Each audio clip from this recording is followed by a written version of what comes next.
Ben, moi, j'ai choisi de faire un DEP parce qu'au secondaire, j'étais pas un élève très talentueux. Puis je faisais passer j'écoutais les commentaires des gens, puis ça me donnait pas le goût d'aller à l'université. Fait que les DEP, ça va être bien fun. Ben, en arboriculture, les emplois les mieux rémunérés l'exigent, le DEP. Et c'est pour ça que même avec l'expérience que j'avais, j'étais contraint de le prendre pour accéder justement à ces positions-là, soit pour la ville ou pour les dégagements de réseau qui exigent le DEP. Ben, j'ai choisi le DEP d'arboriculture parce que mon père, premièrement, il étudiait là-dedans. Ben, il travaillait là-dedans depuis 20-25 ans.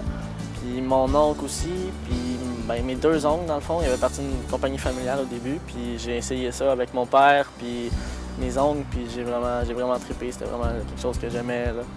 Je m'appelle Carl Vallière. J'ai choisi le DEP en arboriculture et élagage au Centre horticole de Laval. Mon nom, c'est Pascal Gravel, puis j'étudie au Centre de formation horticole de Laval en arboriculture.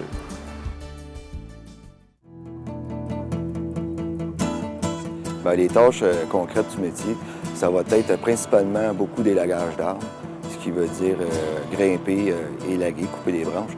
Après ça, abattage des arbres, qui va comprendre aussi toutes les techniques de démontage au niveau de l'abattage des arbres en section ou par le pied des arbres. Les dégagements de réseau. L'aubanage est souvent demandé quand on veut sauver un arbre qui a faible fourche. On les attache, on essaie de les maintenir en santé. Et les autres tâches qui vont accomplir, le déchiquetage, la manipulation des outils, des équipements comme la sèche-chaîne, déchiqueteuse, les soucheuses. Après ça, on va parler un peu de taille de formation au niveau d'après la plantation. Bien, dans le métier, premièrement, tu as 3 grades, homme de sol, élagueur B et élagueur A. Un homme de sol, c'est quelqu'un qui reste au sol, qui fait juste soit du câblage ou mettre les branches dans des déchiqueteuses. Après ça, tu as l'élagueur B, c'est qui monte occasionnellement. Puis il va faire l'entretien des arbres, ce qu'on appelle un élagage, qui veut dire couper les branches mortes ou les mauvaises fourches, couper les branches de mauvaises fourches. Aussi, tu as élagueur A, eux, ils sont tout le temps en l'air, dans le fond. Puis les autres, ils font l'entretien des arbres à temps plein. Après la plantation des arbres, il va y avoir un module qui s'appelle l'entretien de jeunes plantations, tout l'entretien des jeunes arbres après la plantation. Aussi, traitement au niveau des pesticides, fertilisation, traitement de plaies, des blessures causées aux arbres suite à un dommage causé à l'écorce, aubanage des arbres, des liens flexibles ou rigides qu'on va mettre entre les branches. Tu as toujours un défi à relever. Il n'y a jamais un arbre qui est pareil à l'autre, puis c'est ça que j'aime là-dedans. Il n'y a rien de pareil.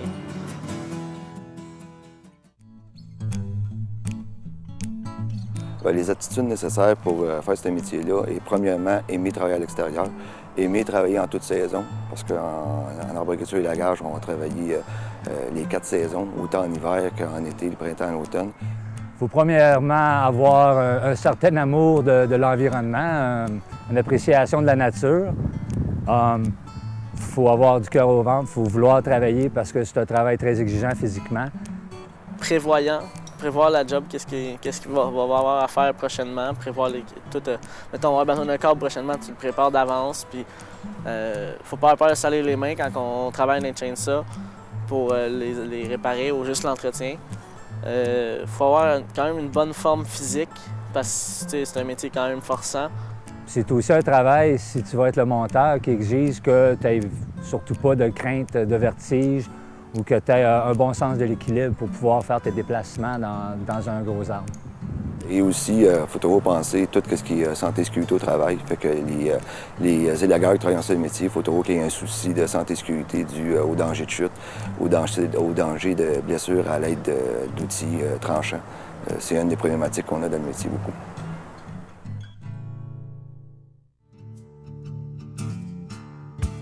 La durée de la formation est de 915 heures, 30 heures semaine, ce qui vaut à peu près à 9 mois total avec tout ce qui est congé pédagogique et semaine de vacances à Noël.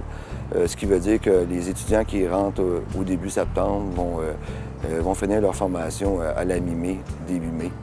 très intéressant. Quand ils sortent, quand ils ont fini la formation, ils vont prêts pour le marché du travail. La formation au début, c'est sûr qu'ils essayent de nous mettre dans un milieu de travail, de voir si on a les aptitudes, si on est capable de monter. La formation d'arboriculture et élagage est beaucoup pratique. On va parler d'à peu près 60 de pratique pour 40 de théorie. Une des raisons, c'est qu'il faut sortir nos étudiants avec une bonne habilité pour travailler avec des outils et travailler en hauteur. Bien, à l'école, la formation, ce qu'ils donnent, c'est toutes les techniques de montée, de travailler au câble, comment se déplacer dans l'arbre. Il y a aussi les techniques d'essouchement, comment servir toute la machinerie, l'entretien des chainsaws, l'entretien de tous les petits outils, dans le fond. Il y a aussi le cours de santé-sécurité.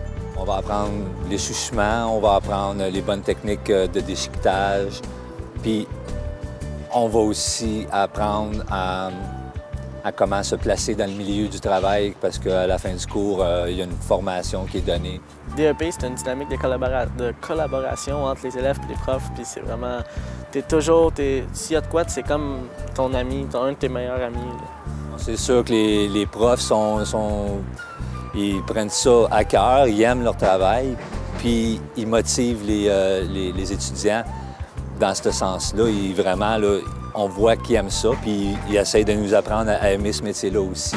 Ils voient ça comme une vocation. Là, quand on commence à faire ça, on retourne vraiment jamais à faire autre chose.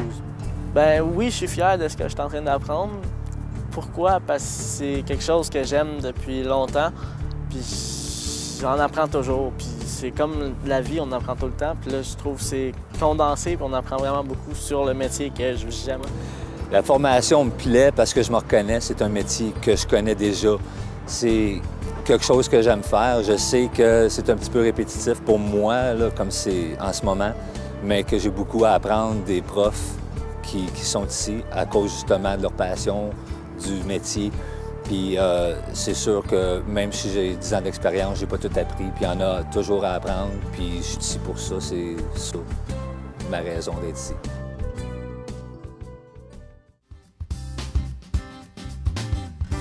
En fin de formation, les positions disponibles sont surtout sur le privé. Il y a beaucoup de dégagement de réseau qui se fait avec plusieurs compagnies qui sous-traitent pour l'hydro. Puis beaucoup de jobs pour des emplois pour la ville. Bien, la job là-dedans, il y en a, puis il va toujours en avoir. Puis les perspectives d'emploi, il y a pas mal toutes les industries privées, toutes les compagnies privées. Après ça, il y a les grosses compagnies de réseau. Puis il y a aussi les villes qui en prennent beaucoup, puis il y a de plus en plus de postes qui s'ouvrent dans les villes. Les perspectives d'emploi dans ce métier-là sont très, très bonnes. Depuis le Verdelan en 1998, nos étudiants se trouvent souvent un emploi lors du stage en entreprise, qui est à la fin de la formation.